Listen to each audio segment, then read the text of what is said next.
Leaving the Mormon church was the hardest thing we've ever done. We spent months studying, praying, visiting the temple, and meeting with church leaders, doing everything we could to stay faithful.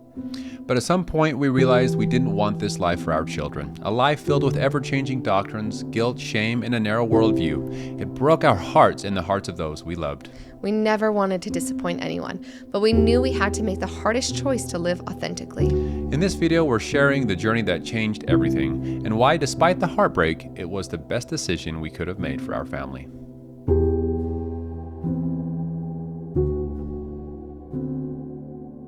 Welcome back, everyone. My name is Sam. And I'm Melissa. I was raised in a family with 4 moms and 35 kids. We were members of the FLDS Church, which is a polygamous group run by their prophet Warren Jeffs, who is now serving a life sentence in prison. I was raised mainstream LDS in Utah. Sam and I have been married for 10 years and have 2 awesome kiddos. Yes, we do. We want to quickly thank our donors, YouTube members, patrons on Patreon, and all of our wonderful subscribers. We have this big goal of reaching 100,000 subscribers by the end of this year, so if you haven't already, please don't forget to like and subscribe. We also currently have our holiday fundraiser going on. We are raising money for the awesome organization Holding Out Help, which helps people that leave polygamous communities be able to have the resources and tools to go from isolation to independence. So you can find that link below. Yes. Today, we are going to be ending our series of Our Stories Together, and we're going to be discussing why and how we left the Mormon Church. This is a video that people have requested for a very, very long time. Yes. We had done a video a couple years ago to try to, I would say, appease the masses a little bit, but really we were kind of beating around the bush. We weren't ready for it. Yes. Yeah. We were not quite ready, and I don't know if healed is the right word, but prepared and ready to talk openly and honestly. So this video is going to be a lot more of the details that I think everybody's been hoping for a long time. And then at the end, we will wrap it up with kind of where we are today religiously and spiritually. Yeah. So there's a lot to unpack. We have no idea how long this is going to be. So hang in there with us. Yeah. Hopefully it's not too long. We'll find out. Yeah. At the end of our last video, we were sharing about our marriage and kind of where we were devoted to Mormonism, to the LDS Church, and just how faithful we were in our beliefs, really. Yeah. I think at that point, both of us were completely all in, very, very faithful. We were very devoted to our church callings. We were doing all the things all the time. I don't know if there's a better way to put it than that. Yeah, we were 100% in. You know, we thought that we had found the one truth, the only truth on this earth, and that we were doing God's work. And we had no question, or at least no reason at that point to doubt it. It's just what we believed, and we had so many people around us. This is important, that we had so many people around us that also felt so sure about it. And so that, I guess, community around us of people believing in something so strongly just made it that much easier to continue on believing in what we already believed. Yes, and we were at the point where I had been asked to speak in state conference.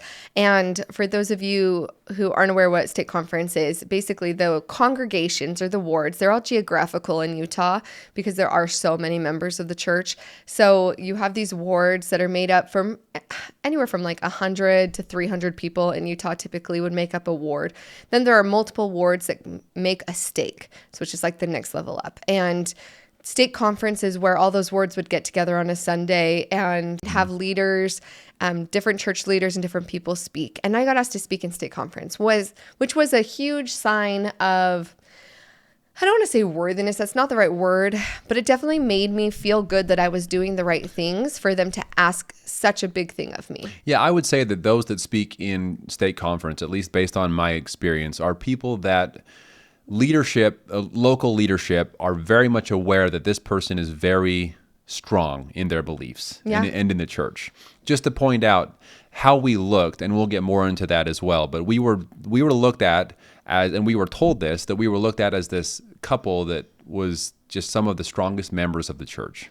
Yeah, so I was very excited, very happy, very proud to be able to speak in state conference. And as I was preparing for this talk, really, I was just preparing for the talk just like any other talk. We gave talks frequently. Sam had leadership positions where he was teaching frequently. And so it wasn't odd to give a talk and to search into things. But this particular talk, as I was preparing, Sam and I were driving, I think, home from Vegas and visiting family down there. And I just asked him, do you ever feel like the church has a very long checklist that isn't the same checklist of things that Jesus Christ himself asks of us. Right. And kind of, we started this discussion, and me being a return missionary and being an Elders Quorum president at that time, it was common for those type of questions. Oh, yeah. We talked about gospel stuff all the time. Yeah. It wasn't anything new. It was just another discussion. And at this time, for some reason, instead of coming up with the missionary answer that I always gave, just a quick, well, this is the reason why, I actually took a moment for some reason and thought about it, and decided that I'm not just going to give the answer that is. I'm not going to be this robot that just gives the answer that I've been giving for so many years, and actually think about this for a moment. And my response was, yeah, actually, I do feel like that this checklist is a little bit extra, and there's quite a bit that is asked of us. And this wasn't too long after there was a change in leadership in the Mormon Church, where the prophet before had passed away, and there was a new prophet in the church, President Nelson, who is currently the prophet, and he was starting to make all of these changes as well. So there just seemed to be quite a bit going on at the time. Yeah, definitely. And I mean, I gave the talk, and I wanted to read a little bit from my journal, actually, because if this gives an idea of just where we were at in the church. And this was April 8th, so I just given my talk. I said, life is wonderful, life is beautiful, and the church is true. I had the opportunity last night to speak in state conference about the new ministering program that was just released last week in general conference. It was a great experience, and I believe it went well. And then kind of gives insight into what Sam was doing at this time. Immediately following, we were called into the president's office, where Sam was called to be the new Elders Quorum president in our ward. I know that Sam is called to this position by inspiration, and though he feels a little overwhelmed at the prospect of it, that he will rise to the challenge and help this new generation of ministering. So still very faithful. Sam had just gotten this huge calling, right? So I'm asked to speak in state conference, which was a huge honor.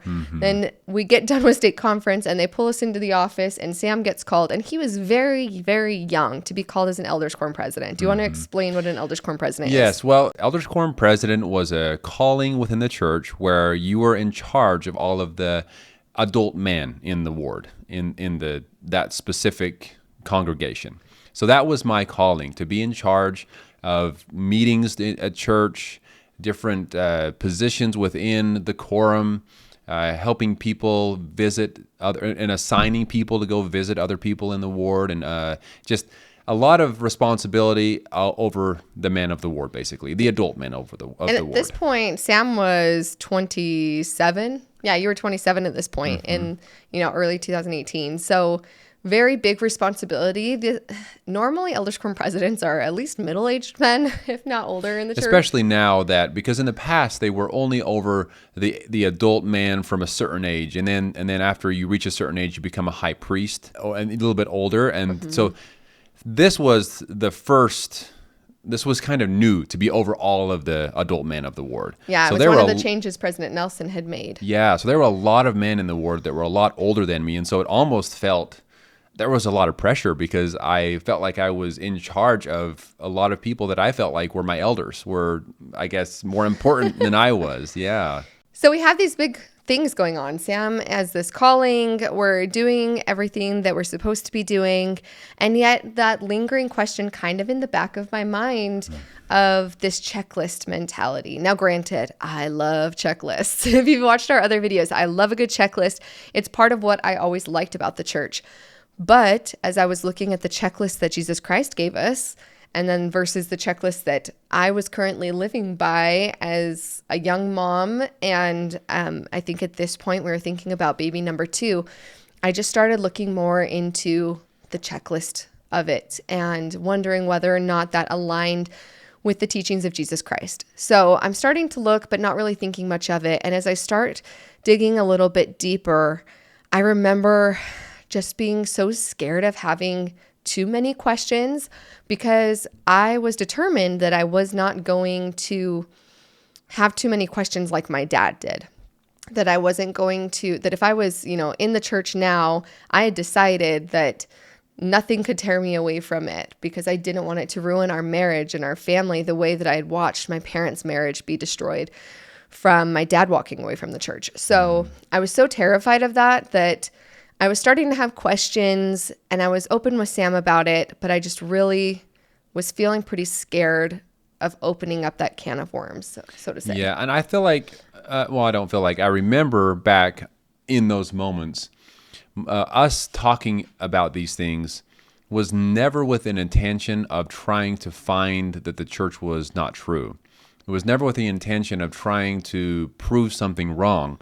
It was always with the idea of, we are going to find the answers to these questions so that we can tell people when they come to us with these questions that we can give them the answers and that the church is still true. It doesn't really matter that you have these questions. Let's get them answered. Let's go talk to some leaders in the church and get these questions answered so that we can be stronger in our faith. We never intended on this opening up to any doubts. Yeah, it was definitely a surprise as I'm starting to think more and think, okay, I don't want to say like which questions or doubts am I willing to ask, right? I think that first little bit after that talk, I was like, well, I can ask this question, that question, but I don't want to open up something that's so big that it can't be undone because I don't want it to ruin my marriage.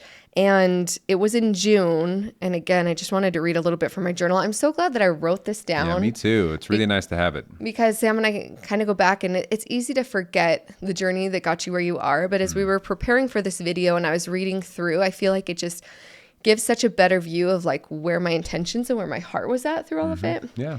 But in June, so this was 2 months after the talk, Sam and I had another talk. We have a lot of really important talks in the car, apparently.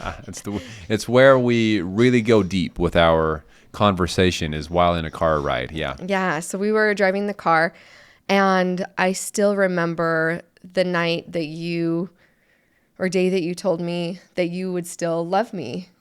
And I wrote it in my journal, so I'll just read this. I said, Sam and I have been talking about our questions and doubts about our religion lately. Last week, he told me that his love for me wouldn't change even if I didn't believe. I wasn't expecting to get emotional.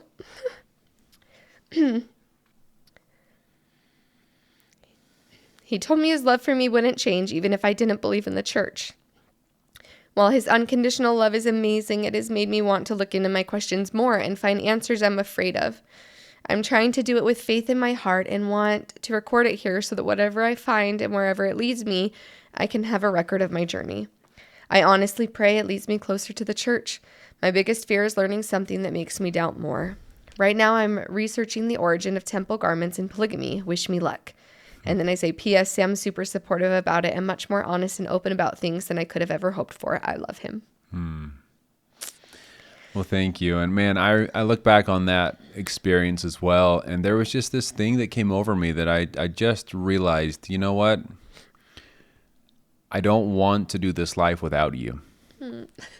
So wherever this leads us, let's do it together. And I still, in this moment, we didn't expect it to lead us completely out of the church. We didn't expect that. No, I thought it was going to be bringing us together. Yeah. But being honest with myself, I looked at that moment and I thought, you know what? Even if it does take us somewhere that we don't want to go, otherwise known as out of the church, I still knew that I wanted you and I loved you. And at this point in our marriage, we had been married long enough that I realized that things can come and go, but we will stick together. And that was kind of my mentality. Yeah, and it meant the world to me because, again, I had this fear of what had happened with my parents, where my dad went on this journey afraid to talk to my mom while he was going through it, and then it ended up being this big bombshell, and I knew I didn't want that, but I also was scared. And so him saying that just meant the absolute world because I felt like this freedom of I could look into hard things. And I had written more in my journal about, Sam and I would talk about things and then we would just pray and pray and pray together. And I was so sure that this was going to be, I could get all of these answers finally fully answered. Because when Sam and I started dating, if you had watched my story at all, when Sam and I started dating, there were things that I wasn't sure about. And I was really relying on what I felt like was the Spirit answering my question of if the church was true. But these individual questions that I had, a lot of them I just kind of stuck up on a shelf of like, that doesn't matter if the church is true, right? This doesn't really matter if the church is true. And so there were some of these things I know I said in that journal entry, temple garments and temple ceremonies just in general, like a lot around the temple, which had always been a question for me, and polygamy, which I know is super ironic, but it always also been another question. And I thought, now's the time for me to dig deep in faith, find these answers, and put it to bed once and for all, basically. Yeah, it was an interesting time of our life where I was raised, as many of you know, in the FLDS church, which was so... we weren't given any opportunity to doubt or question. We weren't told that it was okay to have doubts and questions. We were told this is factual, and we were taught about the teachings of Joseph Smith, Brigham Young, and all of the early day Mormon prophets, and we were taught that this is the way it is no matter what. And so I feel that you in the beginning felt like or maybe had some concerns about certain things a little bit more than I did, just because you were raised with the idea that it's okay to have some questions, go and get your answers. Yeah. But I was raised to believe, nope, this is just the way it is, and deal with it. So I didn't really have a whole lot of concerns about some of the things like polygamy and the fact that I was raised with it, right? But It's never a hot topic. Yeah, but temples and things like that. That wasn't really a big concern for me at that time, but I wanted Melissa to get her answers. Yeah. And so I started researching, and especially at the very, very beginning, I was only going to like LDS.org at that time and just searching the church website for answers right then, or not right then, but this was shortly after the church gospel topic essays had come out. And I remember it was like I was like studying for a test or research papers. I would print out the essays and I would highlight, and I was writing in the margins and writing down my thoughts. And Sam would come home from work and I'd be like, I read this essay and this and this and this, and these are my thoughts. And what are your thoughts? And what do you think about this? And what do you think about that? And so it was just months of us like praying a lot and going through things. And I know that a lot of people ask us very specifically, okay? People a lot of times are like, but what made you decide that you didn't believe? And I wanted to address this as straightforward as I can today, because I don't want people to leave this video feeling like I didn't give you an answer as to the things that bothered me. I also want to preface it with the fact that everybody's journey is different, and there are things that bothered me that will not bother some other people, or that didn't bother Sam at all. Very true. Like, that were not a big deal to him, that felt really big to me. And there were things that he thought about and that were super big to him that just weren't as big of a deal to me. Every person's experience is different. And one of the reasons that we haven't talked about this topic for so long is it's a fine line of, I never want to cause somebody else to doubt or to make them, I don't want to convince somebody that my way of thinking and my way of feeling in something with something like religion is how they need to feel or believe. Everybody is on their own personal journey. Now, if there are people that have gone through something similar to what we have, we hope that we can be there of some kind of comfort, that you're not alone. We do hope that we can help people by sharing this. That's why we are sharing it. But it took us a long time to be willing to share it, because we never wanted to hurt anybody. Yes. And same even now. If there's someone watching out there, this is not to try to convince you. This is just me sharing personally the things that mattered to me that I couldn't end up reconciling. Yeah. Okay, so one, and I'll just read an excerpt from my journal for this one, and then I can kind of go into it. It says, well, one, it said how grateful I am that we're open and honest with each other about our feelings through this process. At this point, I don't know if the church Joseph Smith restored and the one I'm a part of are even the same thing. Joseph Smith's church is so different from ours. His church had miracles, speaking of tongues, polygamy, a completely different temple ritual, different garments, and different doctrine. I don't know if I can believe our church is the same church. So, and then, but if I don't believe in Joseph Smith's restoration, then the church still isn't true. I just want it to make sense. I don't need to know everything, but I can't ignore the fact that it comes from the church itself. So the church changing over time, and I understand so clearly the church's position is that there is modern revelation, that the church is meant to continue to change with the times and to change with the next prophet. Yeah. And that is something that I understand that perspective completely. For me personally, as I was looking back and hearing things that were doctrine, and then as doctrine was changing consistently, and particularly in the temple, even there were changes, even since Sam and I had been married only a couple of years, there were like big changes. Yeah. And I just remember feeling like if the covenants that I'm making in the temple and the things that I'm doing now are only temporary doctrine because they can be changed later, then who made the proper covenants? If this is a restorational church, if God restored his truth onto the earth, and it was supposed to be the fullness of the truth, and the covenant I made is a different one than what someone 3 generations back made, then how can I be sure that the covenants I made are right compared to what my great-granddaughter will make? That never just sat very well with me. Yeah. Yeah, and if God is at the helm, and that's what they will say that God is the one that is in charge. He's the one talking directly with his prophets. He's telling them what to say, and that is direct revelation for the people of the church.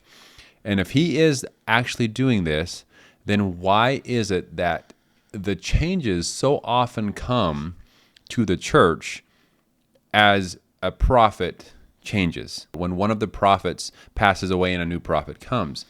And if it's the same God speaking to each one of them, why does that happen? Is one of the questions I had. And one of the questions that we went to the stake president about, because me being the elders quorum president at the time, and being so strong in the church and believing and teaching so much about the truthfulness of the gospel to members of the congregation, my position made it so that the person I answered to was the stake president, not the bishop. The stake president is above the bishop, and I was supposed to go directly to him with questions and things. So we did. So we went to the stake president and asked some of these questions about changes in the temple and different things like that were concerning to us, that they were changing so much in the church that was supposed to be the one true church from the beginning, and that God doesn't change.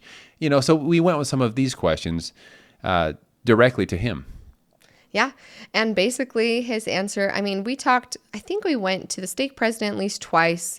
We talked to many church leaders, family, friends, just trying to get answers, things that were just hard to understand like that. And I also want to just put a little caveat here. I didn't expect to get to know everything, right? Mm-hmm. Like, it's not that I thought that there was an answer to everything, but I did think that there were some bigger things that there were answers to. And if there was an answer to it, then I wanted those answers. Who God is, whether or not God exists, those type of things to me aren't debatable. There's not something that you can try to prove yes or no to. Mm-hmm. There are the questions that can never truly be answered, and then there are questions that do have answers. And those were the ones we were searching for. Exactly. So when we went to the stake president, it was with the intention of which things are doctrine. And if things are doctrinal, are they eternal? And if things that are doctrinal are eternal, do we believe that this prophet here on earth has the right to continue to change them as modern revelation implies? So we had specific questions that we were going in. And basically what we were told, and I know this would be different depending on any stake president that we asked. I know we've talked about Bishop Roulette. It's the same. These are all just men trying to do the best they can. But his answer was that there really isn't much that is doctrinal in the church. He said basically nothing is doctrinal. He said the only thing that is doctrine is the fact that God is our Heavenly Father and that Jesus Christ is his Son and our Savior. That's it. And to us, that was like, what? Wait a minute. Because, first of all, there's this big book of directions for the church. It's called Doctrine and Covenants. Okay, the doctrine is Scriptures. It's Scripture. It's literally called Doctrine and Covenants. And then if things like the temple, if it's not doctrine, if it's just policy, then is it that important for my eternal salvation if it's not actual doctrine? So there was just a lot that opened up a whole new world of questions in my mind about the truthfulness of everything that we were being taught. Well, Yeah. Well, and within the Doctrine and Covenants brought other questions, particularly with church history, right? Because within Doctrine and Covenants, again, going to Sam's point, if that's not doctrine, why is it turned into canonized scripture? And in there we have the whole section 132 about polygamy. And as I reread that section, and for those of you who haven't read it just from beginning to end, I would encourage you to, because as I read it, not trying to study little bits here and there, but like as a whole thing, as a whole revelation with the intent of this is God telling Joseph Smith something specifically as a revelation that is to become doctrine, it honestly made me feel sick inside.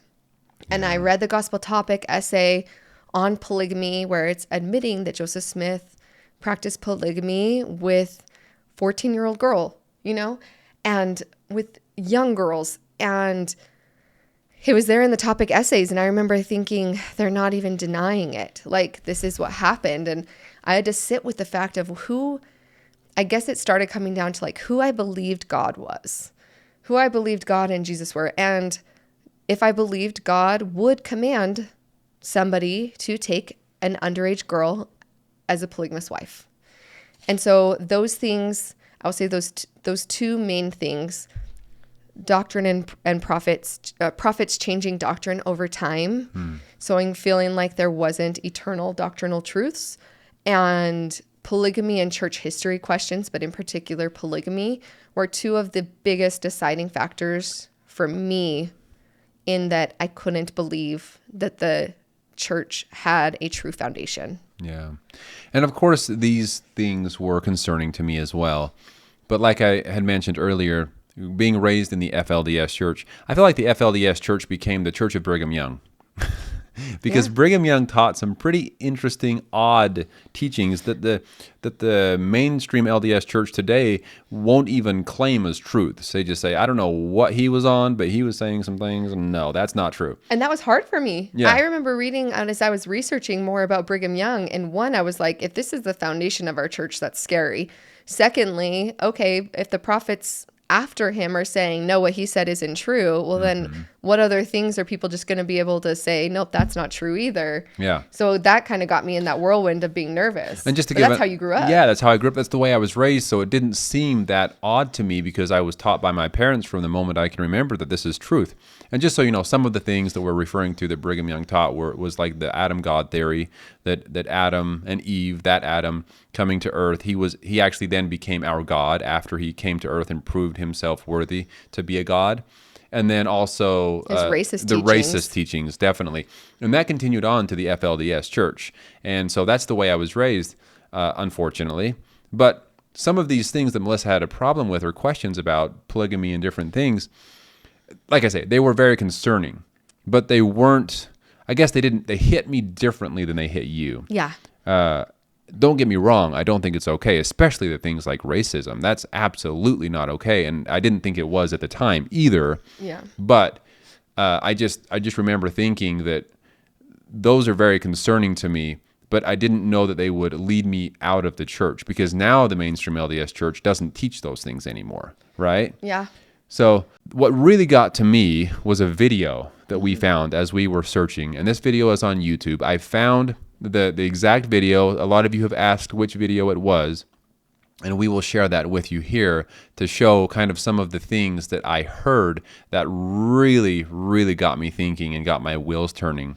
But specifically, people from all walks of life, so many different faiths, so many different religions, and changing from one religion to another because of a impression that they had, a feeling, a voice that they heard, something that was so profound and so strong in their lives that they did not question it for a second. And it was converting to Mormonism, converting out of Mormonism, converting to Christianity, converting out of Christianity, converting to Judaism, converting to all these different religions within the world. And all of these people are having similar experiences to the point that they're sobbing because they're so sure that they know that what they have found is the truth. And some of the most shocking to me were some followers of Jim Jones from Jonestown, which we know what happened with them, and the suicide and the mass murdering that happened with them. And they believed that he was a man of God. So it kind of shattered my world. I remember us watching, and this is a great example again of like, it didn't have as much of an effect on me as what it did Sam. This one particular video, I remember you just saying, this sounds the same as what I heard in the FLDS, and it sounds the same in the LDS. And I think the comparison, because I didn't have that same life experience that Sam did. For me, this whole experience, even though I had questions and doubts before, this was really me digging deeper than I ever had before, and unearthing things that I had never heard of or seen before either. And for Sam, I think it was this broader perspective, and you can speak for yourself, but of you had already lived this other religious life. Right. Yeah, and we'll leave, just so you know, we'll leave the link to this YouTube video below so you can go check it out for yourself and watch the whole thing. But yes, I kind of had this overall view of religion in general. And because I had thought so, I was so sure that I had the truth in the FLDS, and then I was so sure that I had the truth in the LDS church. I had already made that transition from finding out I didn't. I thought I had the truth, and then I didn't. It was just already hard enough. But then to see all of these people having the exact same similar, I guess you could, what they would call spiritual experiences, and saying and tears in their eyes and saying that they believe so strongly, just like I saw people, like you said, in the FLDS church, and just like I saw people in the mainstream LDS church bear their testimony. And so it just got me on this really difficult journey of coming to a realization of, wow, if they're having all of these experiences and they're saying that they have found the one truth, and yet there's hundreds of the only one truth on earth, which one is it? And is there one at all? And are people's minds so much more powerful than we realize, and they are convincing themselves of certain things? It just made me very concerned that maybe I was one of them, just thinking that I had found the one truth once again and not knowing for sure. Well, and I think one thing too within Mormonism is I know people, or people in general, that believe that maybe all of those people God led to the religion that was best for their lives. Something that makes Mormonism different is that we believed that everybody in the world eventually would have to become Mormon. Whether it was in this life or the next, everyone had to make the covenants that were within the temple. So it made it harder to be able to passively say, oh, that person converted to them, and that must be what they need for in their life. We couldn't honestly say that because we were taught that everybody needed to be converted to our religion because we had the only truth, that there wasn't, there were pieces of truth in everybody else's, but ours was the only fullness of the truth. And they all needed to have those temple covenants. And it a lot of the times came back to the temple. And we would go to the temple frequently to pray and to find answers to these questions. I remember going to a temple interview while we were in the middle of trying to figure out what we believed, and actually answering honestly when they said, do you think Joseph Smith was a prophet? And I said, I don't know, but I feel like I need to go to the temple to get the answers to the questions that I have. Yeah. And they said, that sounds like the right place for you to be. And I still got my temple recommend. And we continue to go through the temple, which again, going to the temple, not only to ask those questions, but it also made more questions arise for me. Right. Because this is also during the time where some of the temple things, rituals and things were being changed a little bit. Well, and they were shocking to begin with. I don't think I mentioned this in my story before, so I'll quickly just share a little bit about what my experience going through the temple the first time was. Or do you want to start with yours maybe? Mine's probably less exciting. So I'll get mine over with really quickly and then we can get into yours. But yeah, what was your taking out your endowments is what it's called when you go through the temple for the first time. You make specific covenants that are just for you and God. When people go to the temple after that, you're actually doing temple work for the dead. and you're doing the same rituals, but it's for somebody else who has already passed away. Acting as proxy. You're acting as a proxy. So it's only the first time you go out. They call it taking out your endowment. You're making those covenants for yourself. Yeah. Just to give a little explanation. Yeah, exactly. So what was your first taking out your endowments? What was that like? Yeah, so for me, the temple was very interesting and different. But because I had come from the FLDS church just not that long, a couple years before that, nothing was really going to seem that strange after coming from there. That's fair. As far as all of the sacred things within the FLDS church that we were taught about that were very much not the norm, I guess you can say. It was very unique. So going to the temple was a very, I guess you could say, strange experience, but I did receive quite a bit of information about what kind of experiences I was going to have in the temple. Not in detail, but just some insight on, hey, this is how the temple works. So I wasn't going in completely blind. And I just remember thinking that, wow, like this is such a unique, such a crazy thing to be a part of, because not very many people get to do what I'm doing. And if this is really what God wants me to do, how special. So I definitely had questions, and I went to people with questions that I had in the temple because I didn't fully understand what was going on the first couple times I went. But I was just, once again, surrounded by so many people that were so proud of me because I had made this big step in my life. And I just felt like I was making so many people happy. And also, because of the joy and the love around me, I felt that the Spirit was talking to me and communicating to me from God that this is what I want you to do. And so it felt like I was doing God's work. Yeah, I can totally see that. I think there definitely is a lot of that social pressure. In my case, as a woman being endowed, I got endowed the day before we got married. And so before I get into my experience in it, the pressure of the fact that, like, if I had questions, or I remember leaving and being like, I have so many questions I want answered, but I don't have the time or the space to be able to ask those. And I definitely don't want to ask anything that will make it seem like it's not okay for me to go get married tomorrow to the love of my life. So there's a lot of pressure. One thing that I think they've recently changed, and I hope that this is true, it's just what I've heard, but before in the temple, when we went through and when I went through, you didn't know what you were going to be covenanting to before it happened. There wasn't informed consent. You didn't get to know the exact wording, the exact covenants. They would ask you if you wanted to leave and if you wanted to make the covenants before you found out what they were.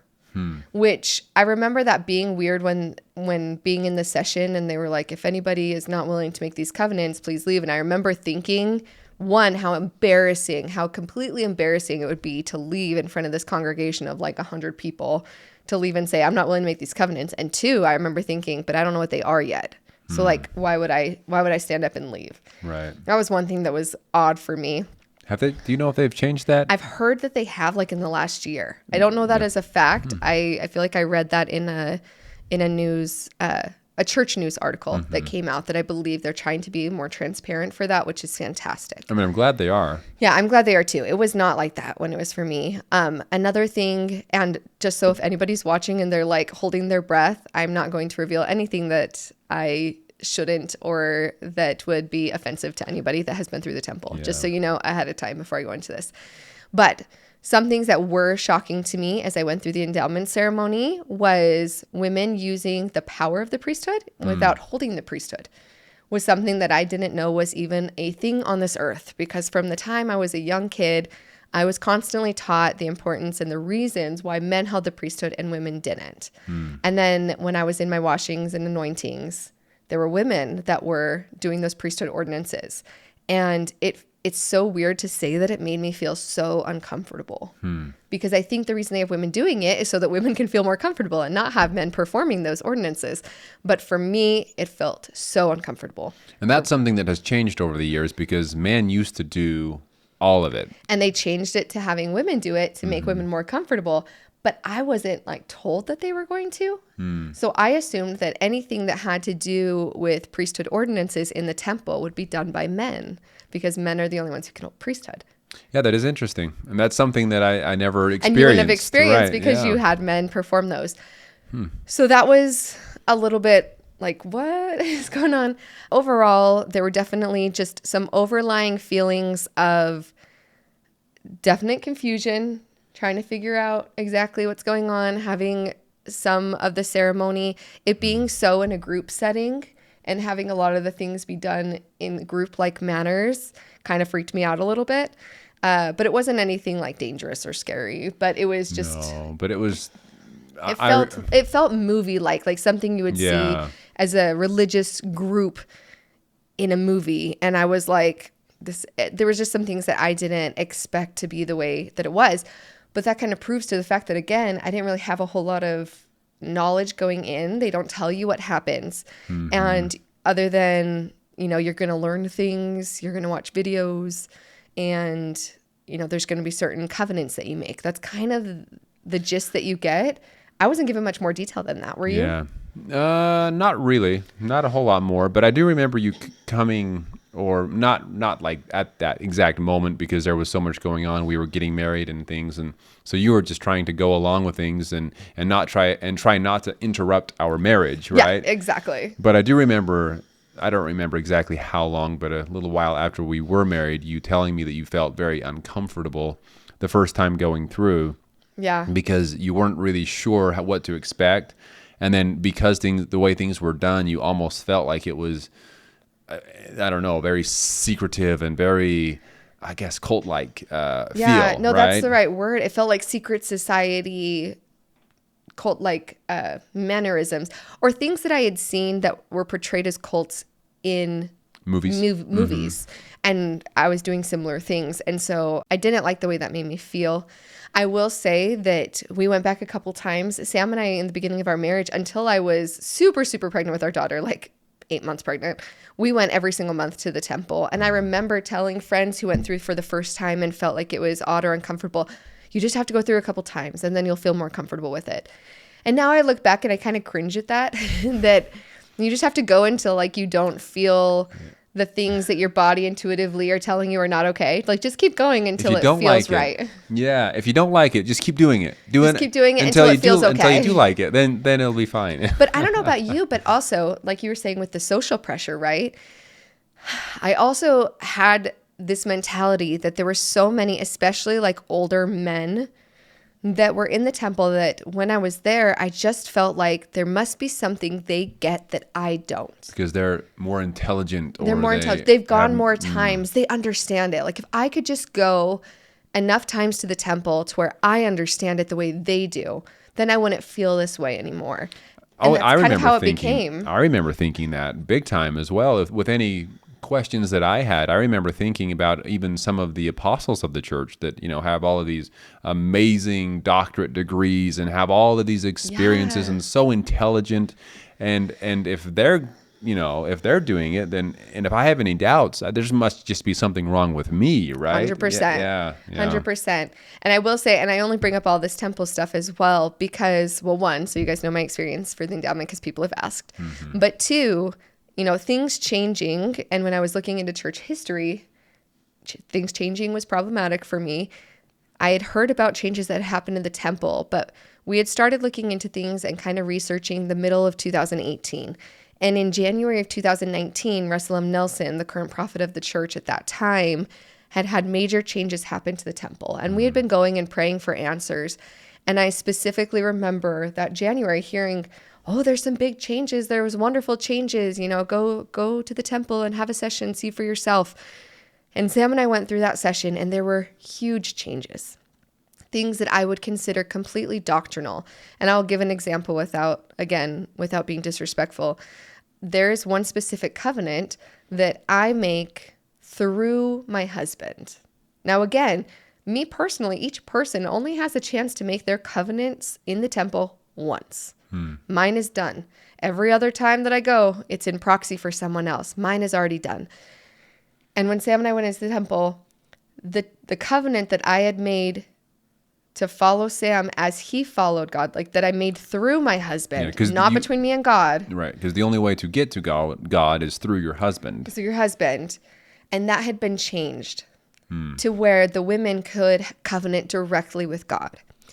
Which is fantastic, by the way. I was just going to say that. It's fantastic that they're taking away some of the power from the man and allowing the women to have the same Direct type communion with God and make direct covenant. But it's the fact that it's been hundreds of years that the women could not do that now all of a sudden it's okay. That's where the concerns in question comes from. Why hasn't it always been this way? Well, and not even hundreds of years. I remember going through that session and thinking specifically, I missed my chance to have a covenant directly with my Heavenly Father by a couple years because he changed his mind just a little too late. And I can never redo that.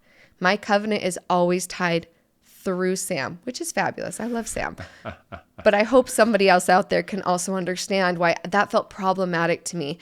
And I felt like that made me happy that the church was going that direction, but it made me feel less firm in the knowledge that the covenants that I had made were with God to begin with. Yeah, it makes it seem that the change was made to please humans.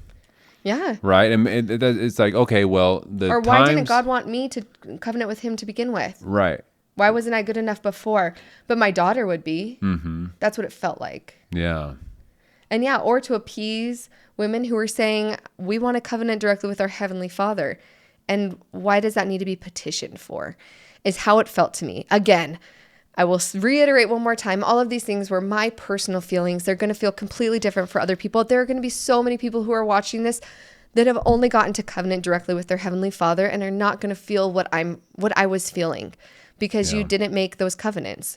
But my one time was completely different than somebody who goes through now. Right. And so I don't know if it's an eternal covenant, an eternal doctrine, and it has to be done in such a specific way, then whose was right? Or are they all right? And if they're all right, do any of them matter? Right.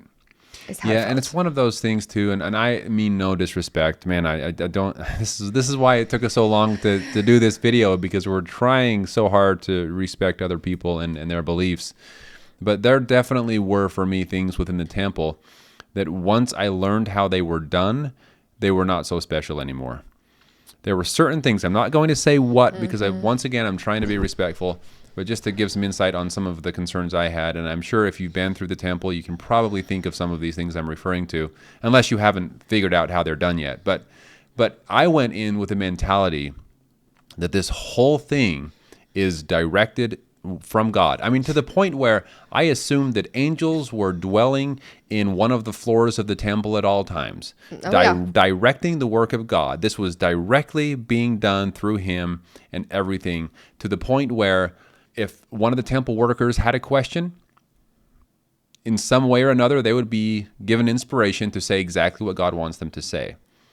But some of the things I learned later, there's a system here. This is like an organization with a system, not so much all inspiration. And so for me, maybe that was just a me thing, but I definitely felt a little bummed about learning some of those things. I agree.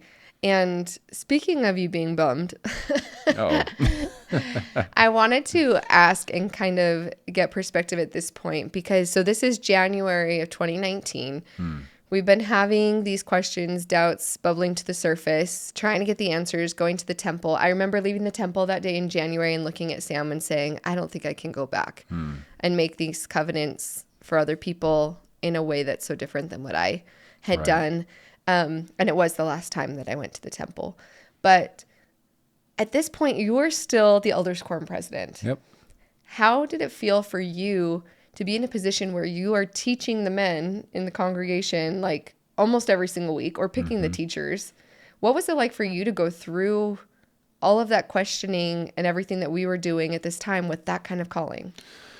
It was becoming increasingly difficult and very uncomfortable. I got to the point where I would stand up in front of these people, and not that long ago, I just had the strongest testimony, and I was bearing my testimony about how I knew everything was true. And then all of a sudden, not all of a sudden, this was within months of us, learning things and trying to find answers, but I had gotten to the point where I didn't feel the same way anymore.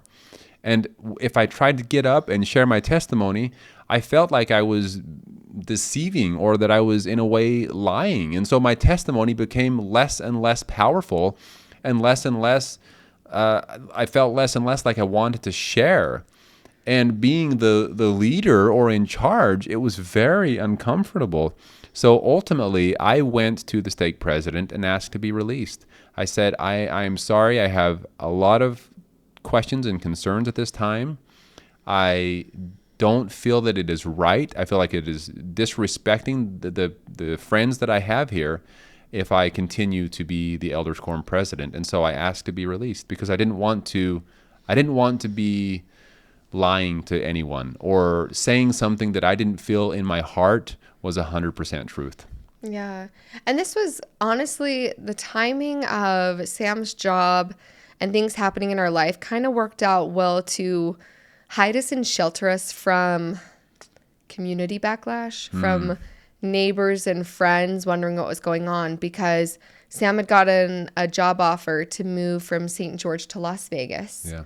At the same time as I had our son, and this all was within like 6 weeks. He had asked to be released right like a week or two before our son was born. And sometimes people get released like if they're going to have a new baby or there's big life changes. And so it kind of all worked out that I don't think anybody knew that you would ask to be released. He got released. We had a baby, so we weren't at church for a little while, and then we moved. And it all happened so beautifully, It worked so out. perfectly orchestrated. Yes. There were definitely those people that found out, and I could tell by questions or looks that I got. There were some people that found out that I was released for reasons other than having a baby. But those were a few and far between. I think it was mostly the people who were going to be replacing Leadership you within leadership roles yeah. and things like that. But most of the people within the community or the neighborhood, yes, our ward, Yeah. most of those people, I think, assumed that it was we had a baby and then we moved, and so I was just released because of that. And that worked out beautifully because we didn't have to answer lots of questions, and we weren't shunned. We weren't didn't shunned. Go through. And we were in this position where we didn't really feel comfortable talking about it yet because it was so fresh on our minds, and we were having such a hard time with it. It was hard to try to even begin to come to the realization that this might not be true, considering how much we had given for it and believed in it. Yeah, and at that point, I can't even say that we fully knew it wasn't true. Like, it was still a big struggle trying to figure out fully what we believed. I think, and I've said this in a lot of videos, I think one thing too, when you leave something that you believe is the whole truth, you believe, okay, well, if this isn't the truth, I need to go find the one truth. There must be one. There must be one. So I need to go look. I remember for a long period of months, I thought I was going to become a born again Christian. I was like, nope, that's probably going to be it. Like, looking back, if I could give myself some advice or anybody out there that's in the middle of a faith transition, I would say do not try to put a finish line somewhere for yourself because your journey can take twists and turns you never expected. It can just take longer than you expected. For so long, I think we thought that we needed to go like find what the truth was then. Well, if this isn't true, at least for me. I think it was more so you. Okay. It was more so you, but I was willing to hold your hand along. Like we always say this, we were definitely in the same book. We were hanging out in the Sam and Melissa book, but we weren't always on the same page. Yeah, we had different reasons for wanting to separate from the church. Yeah, but she was over on this page and I was, reaching across the page holding her hand like, yeah, let's figure this out together. We can do this. We got this. But in my mind, after what I had been through, already going from one religion to another religion, I wasn't in a big hurry to jump into some other religion. I was more wanting you to feel at peace. Yeah, that's true. For me, I thought there was a while there that I thought, well, there has to be some other truth and I need to find it because until I find it, how am I going to have peace? Right. And so I was looking for that. But it still was super hard. I remember at that point we were still wearing garments, like trying to decide when and if we wanted to take off our temple garments was another huge thing that was so hard. There's so many layers to anybody's belief, honestly, to any belief system. There's little things like, okay, well, I now have decided that I don't believe God commanded polygamy or told Joseph Smith to marry a 14-year-old. I don't believe this. I do believe this. I don't know about this. There were so many more unknowns and I don't knows than what there was any type of real knowledge. And we have that saying all the time. Heck, we have it on merch. It says, like, the more I learn, the less I know. Mm-hmm. And that's been a huge saying through our journey, because it felt like every time I would learn something new, I would learn something, and yet then it just made it so there was like 5 more things that I didn't know. Every single time, every single turn, there was something else. And same with me, and especially after watching this YouTube video that I've shared. Just seeing how many people were so sure of them having the only truth and the variety of truths that might be. I mean, because it wasn't even all within one, like Christianity, for example. It wasn't all one idea. It was all these different ideas.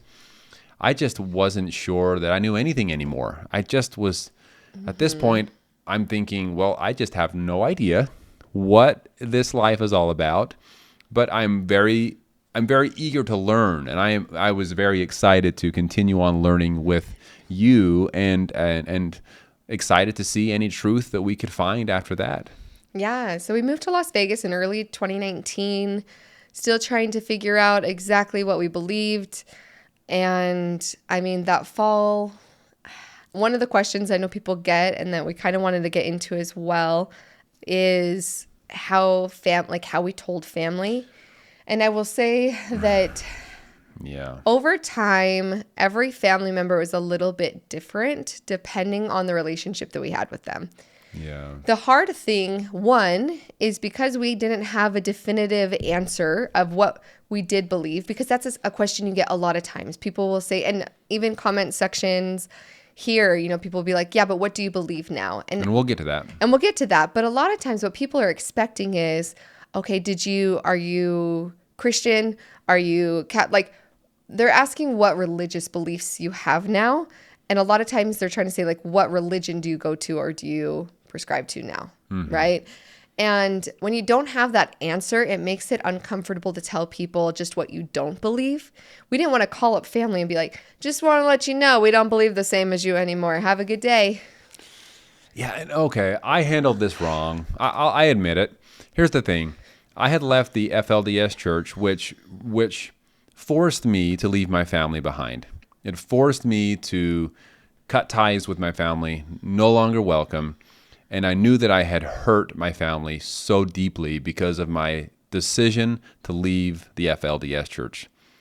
Now here I am in the LDS church, once again surrounded by loved ones and new family and friends that all believe that the mainstream LDS church is as true as my FLDS family and friends believe that the FLDS church is true.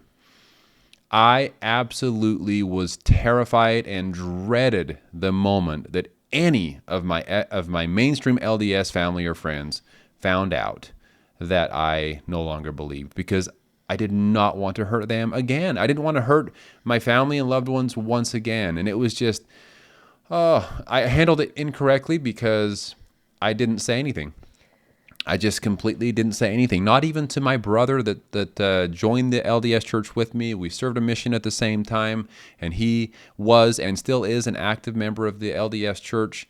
I didn't even say anything to him because I didn't want to hurt them, and also I didn't want to come across as trying to convince them to believe what I believe and to leave their faith. I think that was a big motivation for us too, of why we stayed so quiet for so long. Yeah. Because basically by beginning of 2019, we felt pretty sure that the mainstream LDS church wasn't fully true, and whether or not we wanted to continue to be a part of it. And all of 2019, I think some people saw little hints, but it wasn't until January of 2020 when our daughter would have gone into primary.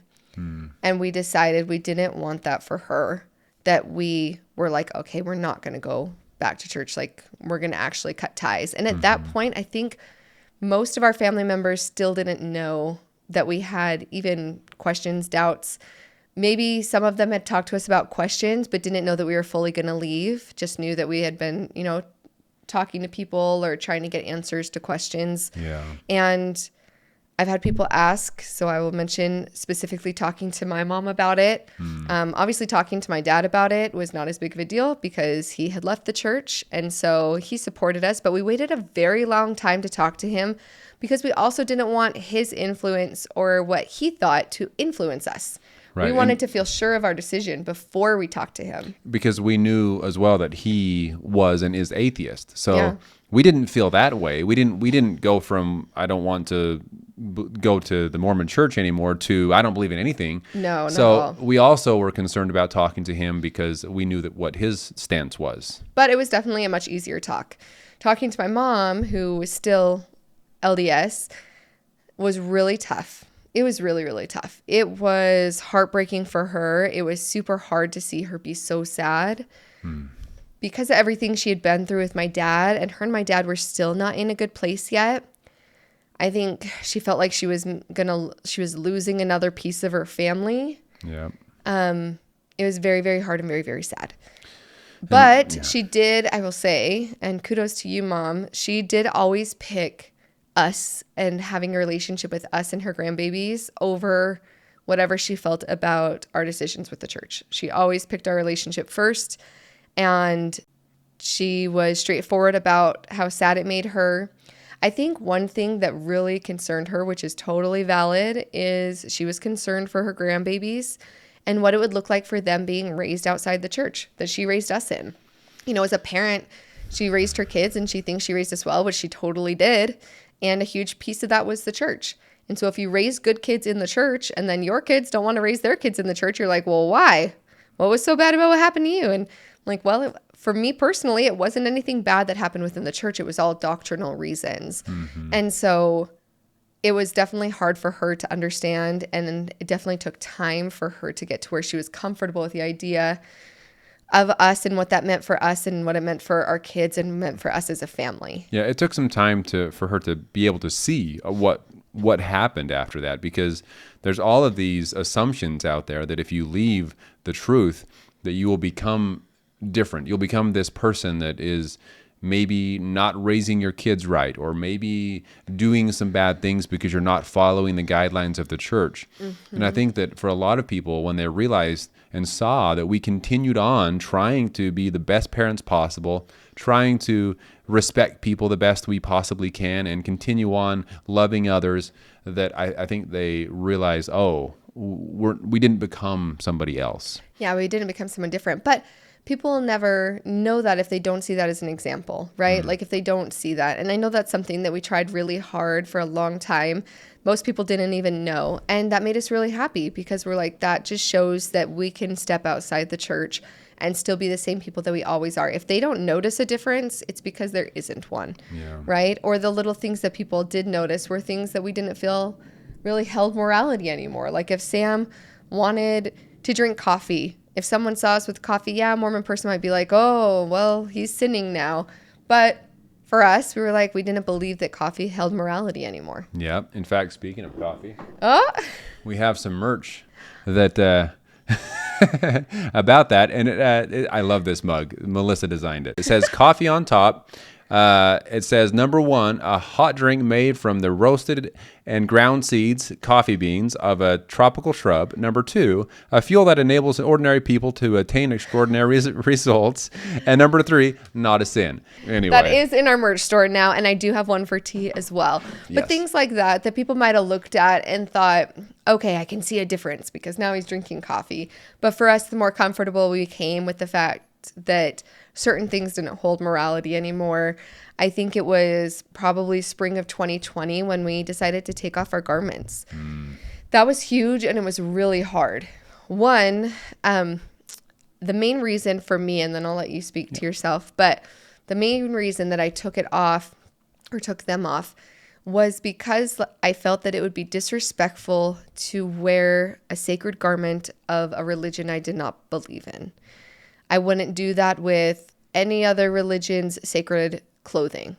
And me continuing to wear the temple garment that is so sacred to the LDS faith felt disrespectful. And so I decided to take them off. But that was very, very hard. And I will say that I only wore clothes that would still be garment worthy and cover garments for a very long time to try to conceal the fact that I wasn't wearing garments. Yeah. The exact same thing for me. I felt the same way. I just didn't want to disrespect others, and a faith that I believed in so strongly myself, I didn't want to just wear them to make myself feel better. I did feel that it was disrespectful as well. So once again, we took them off. I think about the same time we decided that we didn't want to disrespect the religion and took them off. And it was that taking off of those garments and no longer wearing garments that ultimately led to the Wyson family, the family that took me in, finding out that we had left the church. And they found out in a roundabout way that wasn't me. I should have been the one to go and talk to them, but it wasn't directly from me. And I think that, anyway, it just was not good. It was not good. It was so hard. I hurt so many people once again by changing what I believed because of concerns that I had about the belief. I know that I really broke some hearts, and it was very, very sad to see. My biological brother, of course, he was very hurt. He did call me, though. He did call me and ask what's going on, why don't you believe? And he had some questions. I didn't go into super deep detail, but I did share with him some of my concerns. And then a lot of the other family and friends never reached out, but I did go out and talk to mom and dad and express to them why. Mom and Dad Wyson. Yes, sorry. The family that took me in, and express why I had made the decision, and us together why we had made the decision. And they were very hurt, and it did not go well. It was not a good conversation at all. And it was awful. And just have to be honest about that. But of course, we knew that they were going to be hurt and that it was going to be very painful to hear that information. And of course, everyone that hears something like that their loved one no longer believes what they believe to be the most important thing on this earth, they're going to try to reason with it. They're going to try to come up with reasons why and make sense of it in their mind. And the only thing in some cases is that maybe we wanted to sin, or that we didn't want to follow the rules and things like that. And anyway, it was a hard conversation, and we're in a much better spot now. But in that moment, it was very, very challenging. Yeah, I'd say overall too, I think we had a little bit of every experience with friends and family, because everyone's going to have a different experience when they leave and people find out. There are people who kind of distance themselves a little bit or don't want to talk about it at all. There's people who confront you and it does not go well at all and kind of blows up and is not a good experiences. There are people that do call, like your brother, that call. That means so much. If someone is watching this right now and they have friends or family that are leaving and they are active in wondering, what can I do or what can I say? Just being willing to ask how they're doing or ask why, even, I don't know, it just meant the world. My two brothers actually together came and talked to me, and we stayed up super late into the morning one night. And they just asked me why, and I told them the reasons, and they're both still very faithful and active in the church. But it made me feel like they at least knew why, that they knew that it wasn't because I wanted to go sin, that they understood how complicated, how hard the journey was, how tough the decision was to be made. When people are willing to just ask, and I didn't have to tell them all these, the church does this or that, or that. It didn't have to be that kind of conversation. It was, I feel this way about these doctrines, and I can't make it make sense for myself. And they were like, we understand where you're coming from, even though we feel differently, and we still love you, and we still have a great relationship with them. Yeah. And that just means so much. So shout out to my brothers. They're amazing. So definitely, if you're anyone out there and you have family members that are leaving, just reaching out and saying, hey, great idea, and vice versa. Something that I wish that I would have done better is reaching out myself, not to try to tell people, not to say, hey, guess what? I left the church. Haha. I wish that I would have just made a phone call and said, hey, I just want you to know that I'm having some questions and some concerns about the church and raising my family in the church. I wanted you to hear it from me. I wish I would have done that. And I think that they wish I would have done that too. Yeah. But I don't know. The hard thing, and I feel like You also need to give yourself a little grace, because the scary thing about saying something like that is then a lot of times people get preached to as well, which is not helpful when you're going through a deconstruction and you are struggling and you're going to all the right places for answers. And then if you tell someone what your reason is for having a hard time, and they want to tell you all the reasons why that's not valid. And I think that that was also a valid concern of why you didn't reach out to people in your life a little sooner. Yes, thank you. And also just that I had already had the experience with the FLDS and leaving my family behind. So yes, I did have my reasons, but man, I just wish there had been a better I guess there's way. not really a perfect way to do it, really. It's just heartbreaking. Yeah. But man, I just hope that people from both sides just give each other a little grace, a little love, a little compassion. Everybody has a reason for their belief and a reason for their journey. So, And being patient for that. One thing that we definitely learned along the way, it was really tough to feel like at first that we had to prove ourselves so much. We had to prove that we weren't going to change, that we were going to be the same. And that was something that was really hard in our journey, was to constantly feel like we were proving. But recently I heard somebody on a different podcast, and they shared that they said people who leave the LDS church specifically have to be the one to bridge the gap, because you can't build a bridge to somewhere you've never been.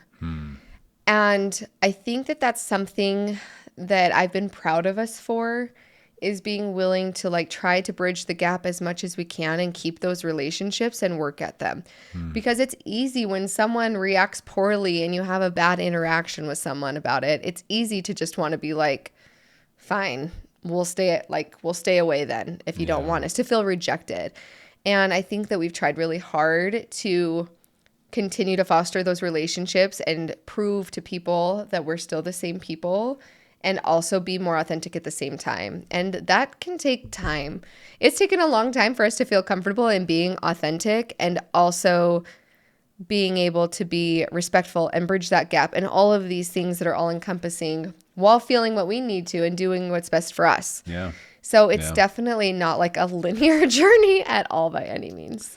No, and I'm sure it's the same with all religions out there. Maybe not Yes. all, but a lot of religions. I'm sure it's heartbreaking when someone you love no longer believes the same way you do, when you believe that what you have is true and so important for people's lives.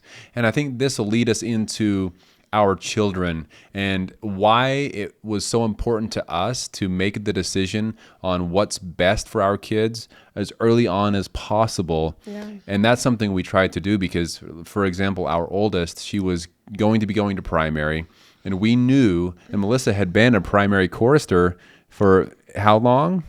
Like 4 years. And as I was deconstructing, Sam was the Elders Quorum president. I was teaching little children these hymns and these primary songs. And I remember teaching them, follow the prophet, follow the prophet, follow the prophet, don't go astray. And I remember feeling like, okay, I don't know if this is what I want my kids learning. Just follow, follow, follow, obedience, dearest children, God is watching, he's watching what you do day and night and making sure that you do what you're supposed to. And there were some just different things that I just remember thinking, I don't know if hell that's... to the prophet. Yeah. Praise to the man who, meaning Joseph Smith, praising him. And I just remember thinking, I don't know if that's what I want. And then that goes along with a lot deeper things that Sam and I had come to realize, of guilt and shame and things that we had both grown up with within Mormonism, that we had just taken because, that's how we grew up, so it must be fine. When you have a kid, it changes a lot. Yeah. Once you have your own kids, it's like, okay, not nothing, but what is best for me isn't really that important anymore. I mean, it is, but what's best for our kids is what Number is one. most important to us now. And so we really had to step back and think, do I want our kids to grow up and be raised with the same things that we did? And ultimately the answer was no. Ultimately, we look back and we realize that there was a lot of guilt, unnecessary guilt and shame that we dealt with, and that caused in my life anyway, so much fear And being raised in fear, no, thank you. That's what so many people use against people. Fear, fear, fear. Because if you're afraid of something, then you're going to stay in line, right? Yeah. And I just did not want to raise my kids with fear. Well, and that fear was still happening with us. I remember being terrified of raising my kids outside of the church. I struggled for months when we were deciding to not send our daughter to primary. And I just remember being so scared. Like, how is she going to have good friends? How is she going to make right choices? How is she going to be led and guided to do what's right?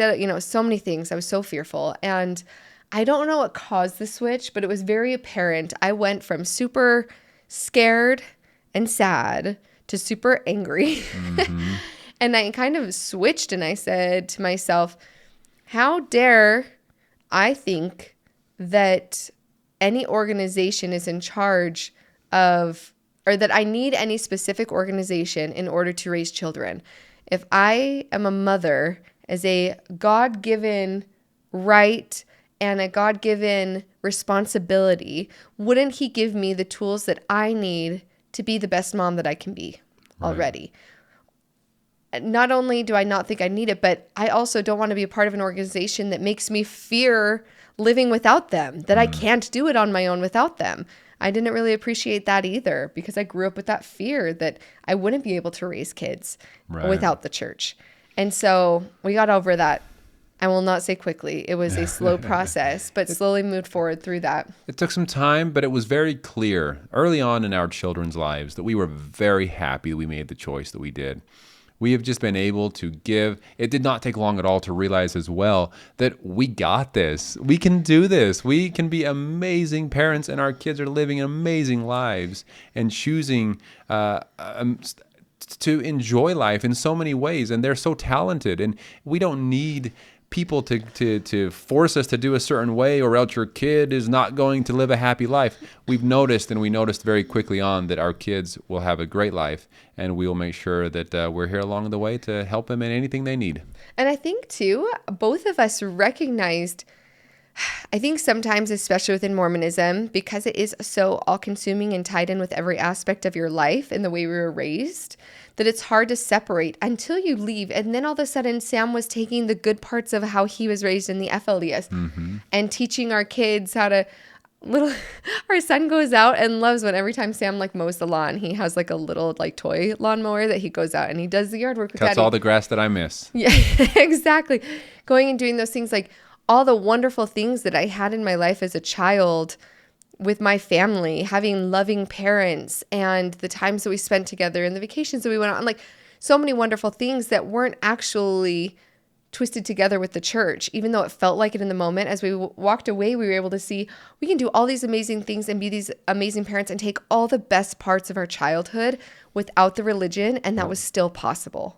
And I did the same thing with the FLDS church. Yeah. I feel like I got a lot of good from, more than anything, the loving family that I was raised in. 100%. Way more than the church teachings. And then once again, with the mainstream LDS church, I think you would say the same thing, that mostly with the loving family you were raised in, we're taking so much good.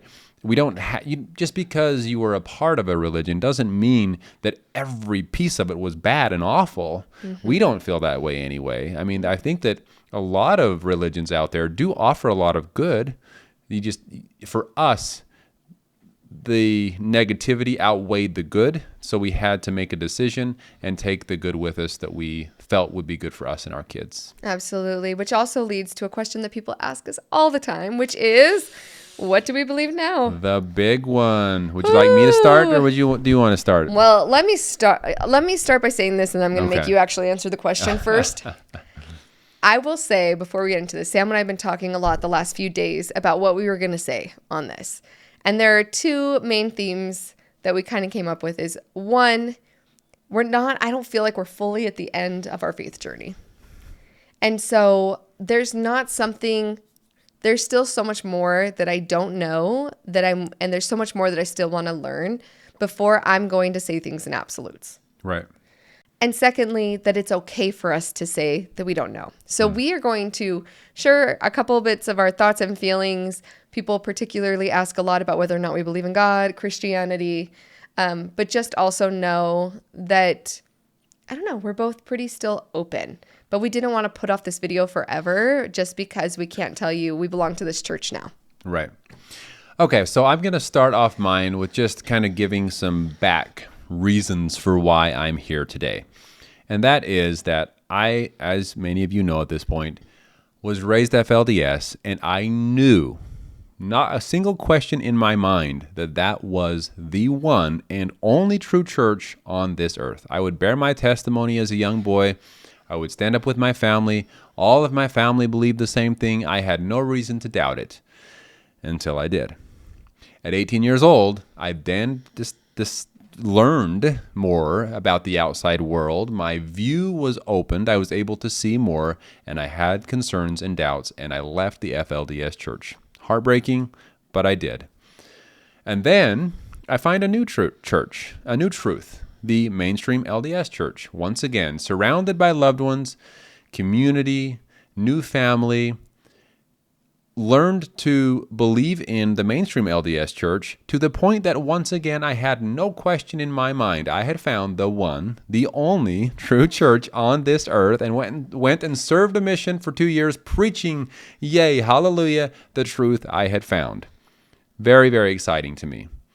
To then get to a point where I had questions, concerns, doubts, to the point where once again I chose to leave the one true church that I had found, the truth, led me to a point where, my gosh, I just don't know. I just don't know. I don't believe that there is one true church on this earth. And if there is, I sure as heck haven't found it. And I'm not saying that I'm not willing to listen to others. I'm not saying that. But I'm also not wanting to be preached to by others. I think that it is a very personal journey.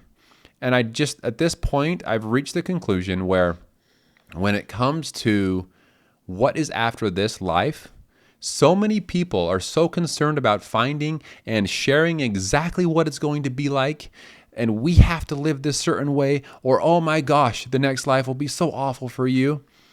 I just do not believe that. I think we're all making the very best decisions we can. We're making the best assumptions we can based on things that we can read, things that we can listen to, other people around us, personal experiences, heavenly experiences, whatever experiences you're having and how you title those. I'm not doubting that people are having spiritual experiences, but I also don't think that anyone knows everything.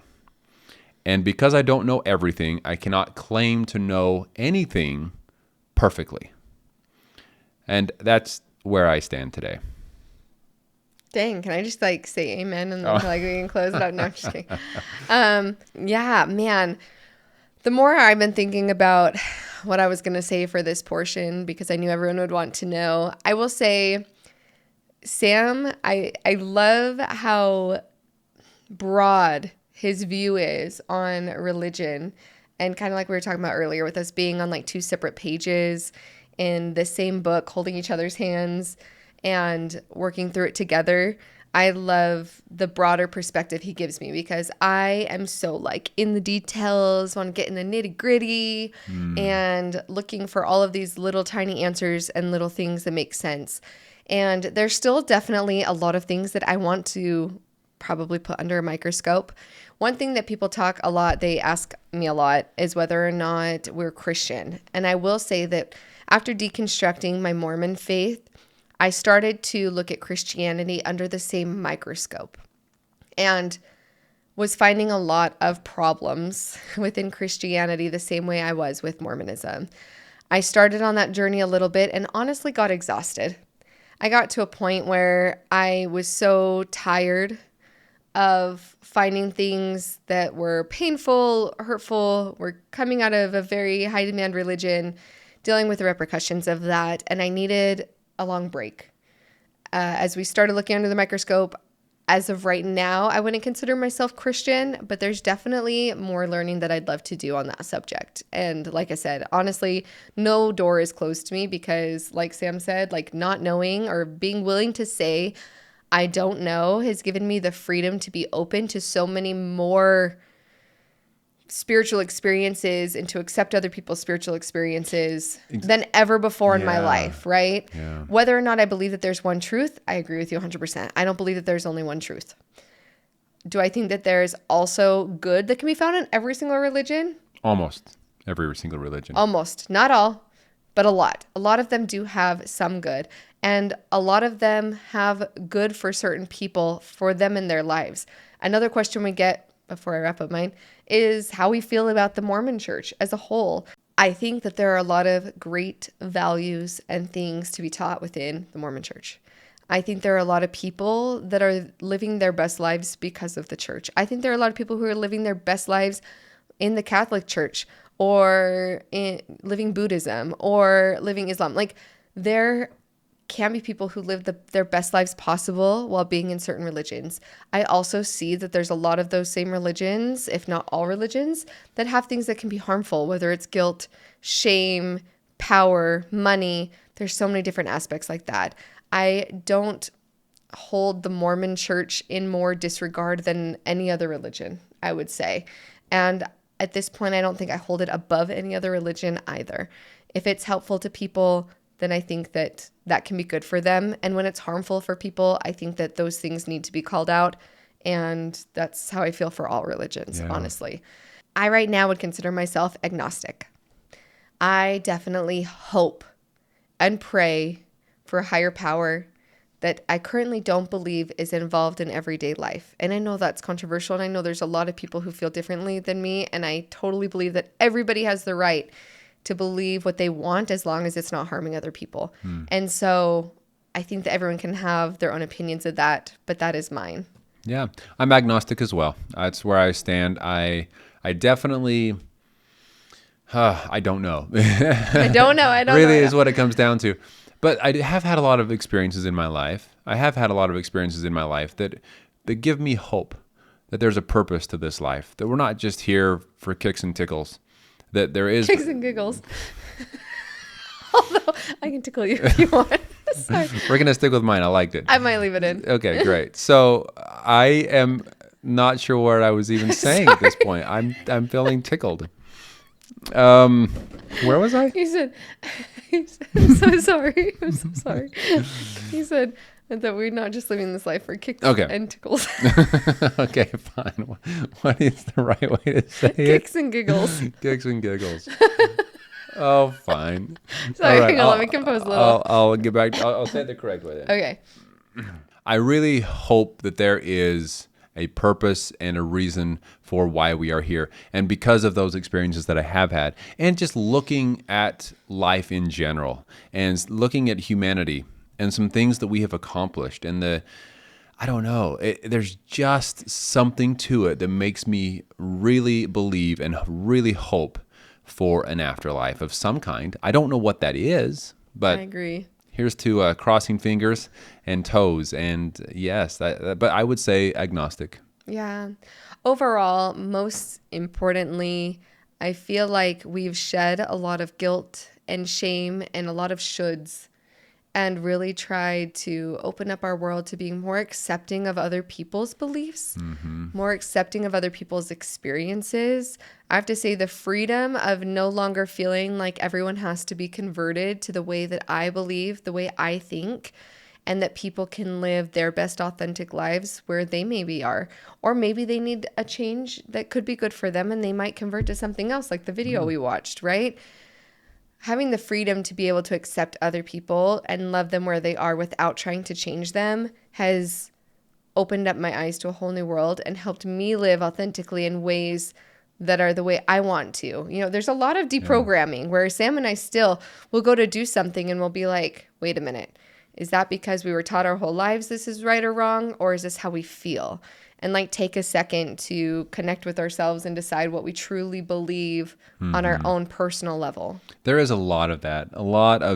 We were raised, I was raised my entire life until 5 years ago in Mormonism of some type or another, and you as well. Yeah. So there was a lot that we were just raised with that our minds automatically go there, and we have to frequently ask ourselves, is this what we actually believe? Is this what we actually want?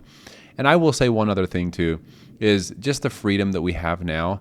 I love having a conversation with someone, and with anyone from any walk of life, with no agenda. Just simply listening and having a conversation. That might sound strange to some people, but growing up in Mormonism, I felt that there was always this need to share what I believe, and 100%. Everyone else will be so much better off if only they have what I have. Mm-hmm. To be able to have a conversation from someone that believes in, I don't even care, I'm just glad you're happy, and have no agenda, have no reason to try to convince them otherwise, it's very nice. That's been very nice.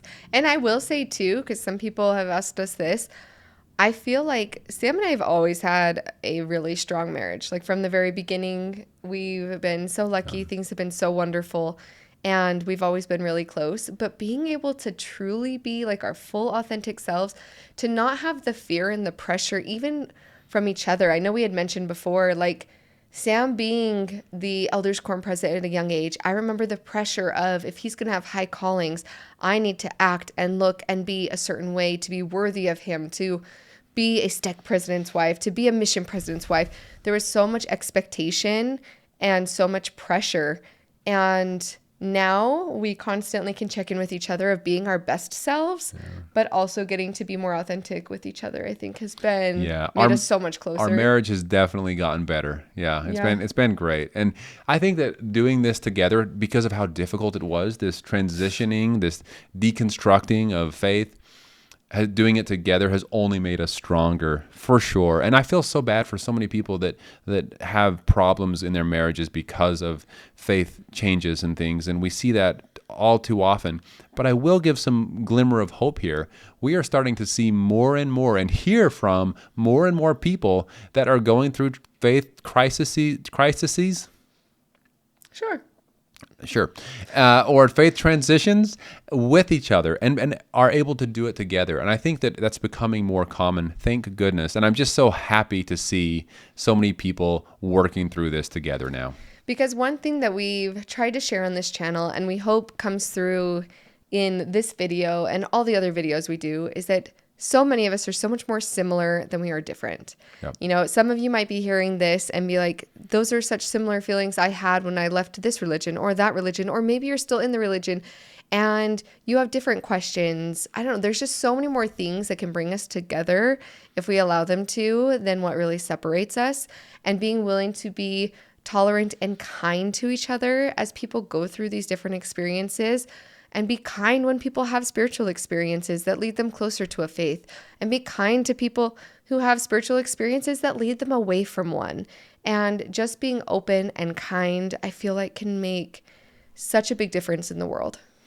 The last thing I would like to say to anyone that is questioning, or maybe not even questioning, but we do want to respect everyone's belief. But I would say one thing, because of the experiences I've had.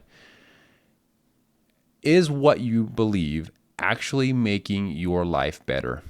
Because unfortunately, we know a lot of people that get caught up in these closed off communities and closed off religions that end up doing things that really are harmful and make their life a lot more difficult and just sad. So that's the question I would ask yourself is your religion or your faith or what you currently believe making your life better, actually making it better, not just because that's what your leaders are telling you, but actually making it better. Because if not, then maybe it's time to look into that and make some changes. Yeah, we hope that everyone will be patient and kind with us, because man, does it feel scary to share so much of what we think or a lack of what we know with all of you. But we are so grateful for all of you for listening and staying tuned with us as you heard Sam's story, my story, our story together. And ultimately, we believe now. We're so grateful for all of you. So thank you all. Yes, we love you all. Thank you so much. If you're still here, wow, thank you. And thank you for being with us. We look forward to talking with you soon. Talk to y'all soon.